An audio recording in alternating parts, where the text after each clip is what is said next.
Okay, moving on to activity 2 for lesson 5.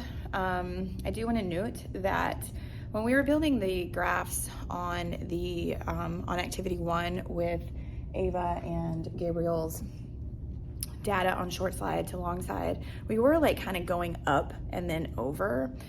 And it's not the preferred method of plotting points on a graph. Usually you want to walk and then climb.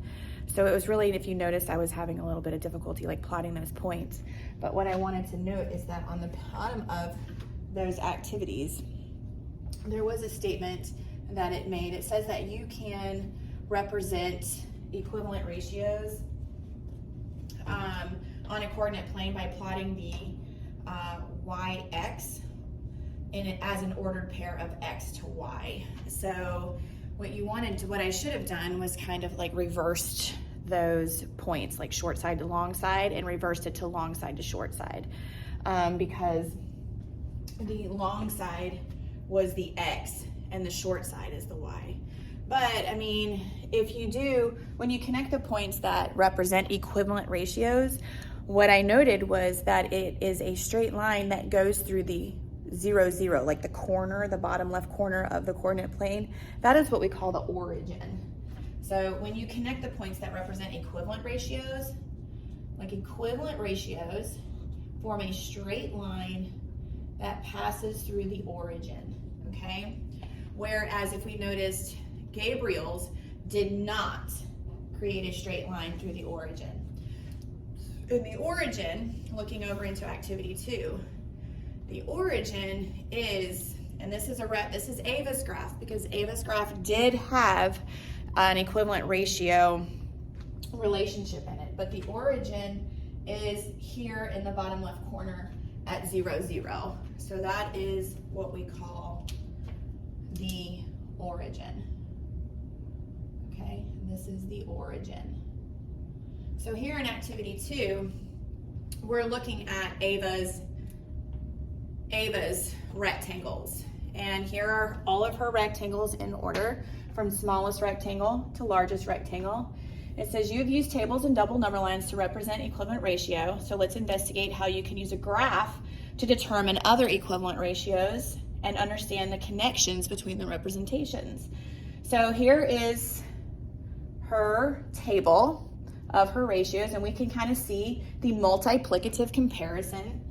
To go from here to here, we multiply times 2, and to go from here to here, we multiply times 2. And then we can jump from 2, we could jump all the way to 10 if we wanted to, and we'd multiply by 5. And then we do the same thing on the other side and multiply times 5. So that multiplicative comparison. Now, I do want to note that this very original ratio, the simplest form, this is your simplest form, is also called your basic ratio, or we can also say simplest form, okay, that 2 to 5. Either way, you can take this ratio table and obviously build a double number line, where the top line would be the numbers for the short side, and the bottom line would be the corresponding equivalent, or the other side of the ratio for the long side. So 2 to 5 matches that, 4 to 10, 6 to 15, so on and so forth. But another way to model these equivalent ratios, besides using a tape diagram, a table, or a double number line, is to do a graphical representation. And this is just kind of showing you, which I thought was very interesting, where if you notice with this first graph, we have the short side is on the x-axis. This is the x-axis. And the long side is on the y-axis.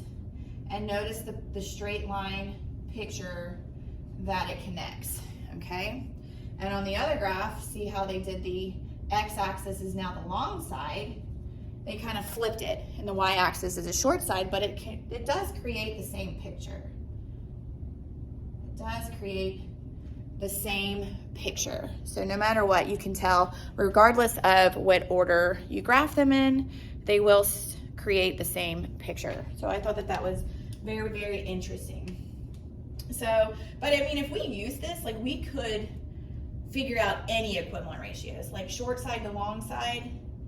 This would be this would be short side to long side is our ratio, right? Short to long. So this is short to long. So this would be 6 to 15. This would be short to long, short to long, short to long. And then you can still do the short to long here, except this one looks like it's long to short. So they swapped it. Okay. Long to short. So long to short, long to short, long to short, long to short, long to short, and this one is long to short. So that's kind of cool though. But ratio graphs, the important thing to understand is it should create a straight line and it should go through the origin. If it does those two things, you have an equivalent ratio. And honestly, anything in here, like halfway between 5 and 10 is 7.5. So this would be like 7.5. And then you would hit this here, and this is 3. So another one would be 7.5 to 3. That is actually an equivalent ratio. And you could pull that off the graph. Okay, you could pull that one off the graph. That is a really messy 7.5 to 3. I'm gonna fix that. It's because it's at the bottom of the book, and I never write good when it's at the bottom of the book. So 7.5 to 3 is another long to short equivalent ratio that you can just pull off the graph. I could do the same thing with the other graph as well, a short to long. I could just pull it off. So here's 3, and I would go to where it hits the line, which corresponds to 7.5. This is 3, so short to long would be 3 to 7.5. So these graphs you could honestly use to pull any equivalent ratio. In addition, on the next page, it says, consider the question, what rectangle can Ava create that has a short side length of 12 units? So what you would do is you would go to the graph and you would go to short side to 12, which is right here. And then you would float it up to 12 and you would go until it hits the line, which is right here, which my line is a little crooked. Let me fix it. And then you look across and you're like, oh, well, the long side would be 30. So it'd be short to long and the long side, and this is the short side. So what size triangle would she have to make? She would make a 12 on the short side and a 30 on the long side. So that's the triangle that she would have to make. Describe how to determine the long side length of a rectangle with a short side length of 16. Well, there's a couple of, to use the graph, you would follow along the x-axis to 16 on the short side, then follow up the y-axis, which is the long side. This should say side. I missed a word here. Let me just caret it in. Okay. Follow up the y-axis, which is the long side, until it hits the line. Until it hits the line. Right? So you're going to follow along the x-axis to 16 on the short side, then follow up the y-axis on the long side until it hits the line. So let's do that. So looking up, we're going to go to 16 on the short side, which is right here. Then we're going to follow up. So if I were to trace this line all the way through, it should go through these points. So if I hit 16 and go all the way up until it hits the line, it's going to hit the line right here.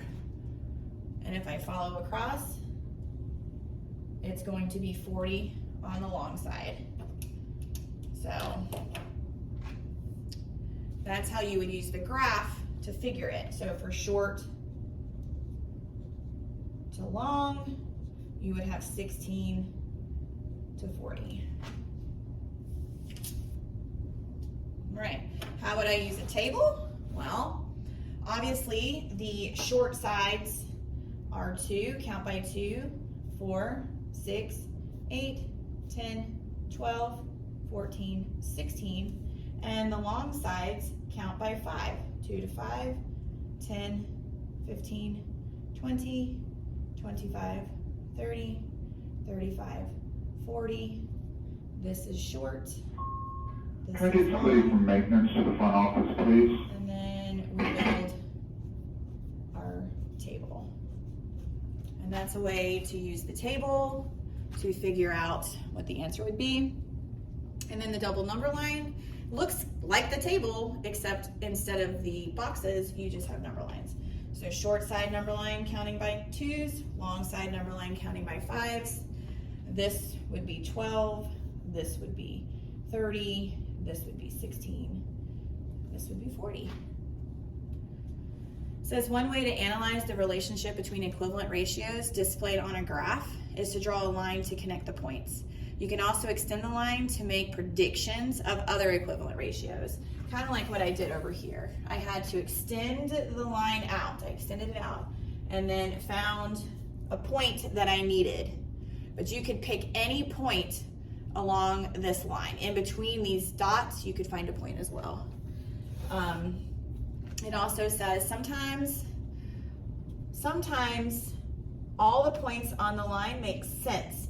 Other times when you draw a line, not all the points on the line make sense. And honestly, like this fact is something we're going to address later on in another module with when we learn how to graph on a coordinate plane.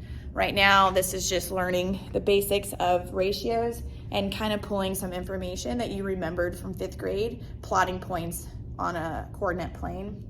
But there's a lot more to learn about graphing on a coordinate plane, and we'll learn about that more further on in 6th grade. It says, we're gonna go ahead and skip the next 2 pieces. We've kind of already done that, and it's kind of just having us repeat it again, so we're just gonna skip it, maybe come back to it later. But let's move on to activity 3 for the next video.